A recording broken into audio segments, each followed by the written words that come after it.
Student, पदखंड का 11वां lesson लेकर आए हैं, लौट कर आऊँगा फिर। ठीक है, लौट कर आऊँगा के लेखक है जीवनंदन दास, आप जरूर याद कर लीजिएगा। जो नया स्टूडेंट है चैनल को सब्सक्राइब जरूर कीजिएगा।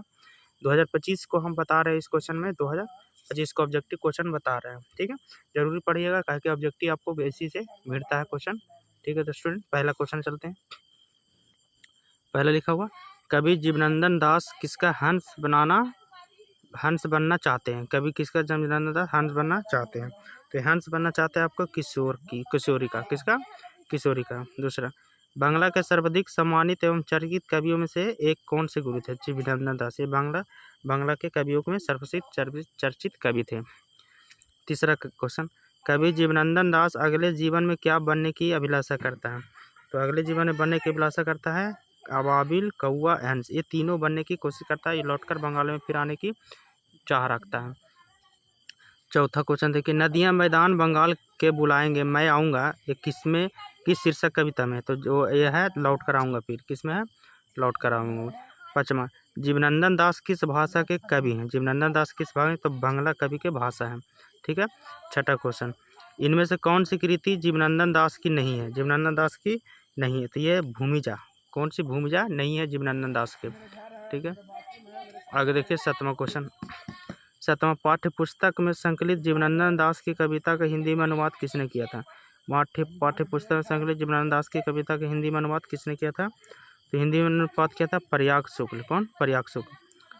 आठवां क्वेश्चन देखिए, आठवां क्वेश्चन आपको देखिए, आठवां दिया हुआ है, सातटी तरार तिमिर किसकी कृति है। सातटी तरार तिमिर किसकी कृति है, तो ये कृति है जीवनंदन दास के। नौवां क्वेश्चन देखिए, लौट कर आऊँगा फिर शीर्षक कविता में उल्लू कहाँ बोलता है।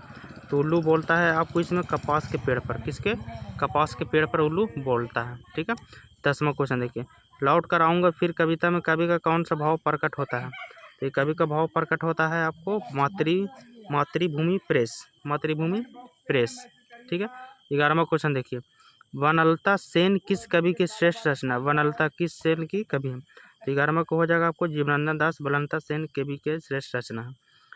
इसके बाद 12वां क्वेश्चन देखिए, 12 दिया, लौट कर आऊँगा फिर कवि का प्रमुख वर्ण विषय क्या है। तो लौट कर आऊँगा फिर है बंगाल की प्रकृति के बारे में, यह दिया गया है बंगाल की प्रकृति के बारे में। 13 क्वेश्चन, जीवनंदन दास को जाना जाता है बांग्ला के आधुनिक कवि के रूप में या हिंदी के साहित्यकार के रूप में, नहीं, बांग्ला के आधुनिक कवि के रूप में ही जाना जाता है। 14 क्वेश्चन देखिए, कवि किसके आमंत्रण पर आने की बात करता है। कवि आमंत्रण के आने की बात करता है नदियों और मैदानों के लौट कर आने की बात करता है। 13 के बाद 14 हो गया। 14 के बाद 15वां क्वेश्चन चलते हैं। 15वां क्वेश्चन देखिए, 15वां क्वेश्चन है, कवि अगले जीवन में क्या क्या बनने की संभावना व्यक्त करता है। कवि अगले जीवन में क्या क्या बने, तो ये 15 के हो जाएगा आपको। तो कौवा हंस उल्लू सारस बनने की अपेक्षा करता है, आशा करता है। 16 क्वेश्चन देखिए, कवि किसके बीच अंधेरे में होने की बात करता है। तो कवि आपको बंगाल का चौराहा के बीच, सरसों के बीच अंधेरे में होने की बात करता है। 17 क्वेश्चन देखिए, रूपसा क्या है। तो रूपसा एक बंगाल की नदी है। रूपसा क्या है, बंगाल की नदी है। अगला क्वेश्चन देखिए, 18 क्वेश्चन है, जीवनंदन दास का जन्म कब हुआ था। जीवनंदन दास का जन्म हुआ था आपको 1899 में उनका जन्म हुआ था। अगला क्वेश्चन देखिए, 19वां, लौट कर आऊँगा फिर कविता। तो लौट कर आऊँगा क्या है, राष्ट्रीय चेतना। 20वां क्वेश्चन है, जीवनंदन दास क्या है। तो जीवनंदन दास है आपको साहित्यकार, क्या है, साहित्यकार है जीवनंदन दास। 21वां क्वेश्चन देखिए, 21वां क्वेश्चन है, कवि मृत्यु उपरांत कहाँ आने की लालसा रखता है, यानी मरने के बाद कहाँ आने की लालसा करता है। मातृभूमि बंगाल में या मातृभूमि के नदियों किनारे। ए और बी दोनों होगा। ठीक है, ए बी दोनों।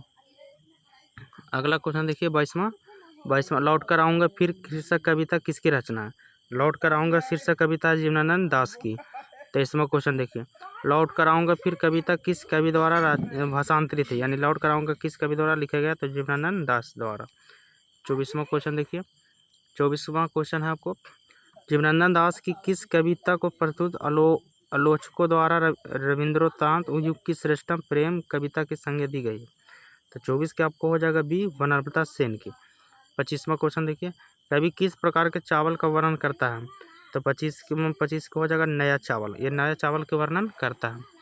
26 क्वेश्चन देखिए, कभी अगले जन्म में क्या बनने नहीं चाहता है, तो ये क्या बनना नहीं चाहता है, तो ये मनुष्य जानवर पक्षी नहीं, ये मनुष्य और जानवर ये दोनों नहीं बनना चाहता है, इसलिए 26 का डी आंसर हो जाएगा। 27वां क्वेश्चन देखिए, 27वां, पक्षी अपने घर कब लौटते हैं, तो पक्षी अपने घर लौटते हैं शाम को, क्या कब लौटते हैं, शाम को लौटते हैं, ठीक है। 28वां क्वेश्चन देखिए, 28वां क्वेश्चन है आपको, गंध जहाँ होगी भरी घास की कवि की पंक्ति है, यानी जिम्नानस के जहाँ गंध होगी घास की वहीं जन्म लेंगे। 29वां क्वेश्चन, लौट कर आऊँगा फिर पाठ के कवि कहाँ लौटने की बात करता है, तो ये बंगाल में लौटने की बात करता है, बंगाल में। 30वां क्वेश्चन लास्ट क्वेश्चन है, कभी अगले जन्म में कहाँ लौट कर आने की बात करता है, तो ये भी बंगाल में लौट कर आने की बात करता है। 30 क्वेश्चन हो गया। वीडियो पूरा वॉच कर लीजिएगा, वॉच करने के बाद पूरा याद कर लीजिएगा। थैंक यू स्टूडेंट, नए चैनल को सब्सक्राइब जरूर कर लीजिएगा।